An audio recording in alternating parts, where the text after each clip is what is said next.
RPL tape tennis cricket tournament season 2 উদ্বোধন।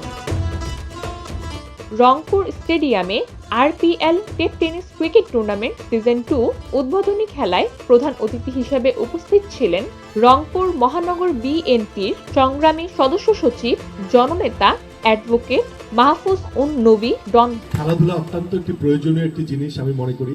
একটি খেলোয়াড় একটি দেশের রাষ্ট্রদূতের ভূমিকা পালন করে। আমাদের এই রংপুর থেকে একসময় কিন্তু যারা ক্রিকেট প্লেয়ার ছিলেন তাদের মধ্যে অনেকেই কিন্তু জাতীয় টিমে তারা স্থান করে নিয়েছিলেন। আমরা জানি যে সোহরাওয়ার্দী শুভ, নাসির সহ আরও বেশ কয়েকজন। আজকের এই খেলার মাধ্যমে আমি বিশ্বাস করি যে আজকে যারা এখানে খেলবেন এদের মধ্য থেকেও আগামী দিনে আমরা জাতীয় দলে অনেককে দেখতে পাবো বলে আশাবাদ ব্যক্ত করি।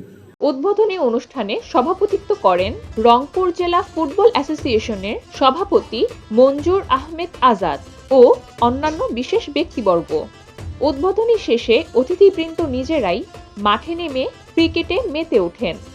জানা যায় প্রতি শুক্রবার ও শনিবার সকাল ও দুপুর মিলে দিনে 2টি করে খেলা স্টেডিয়াম মাঠে অনুষ্ঠিত হবে।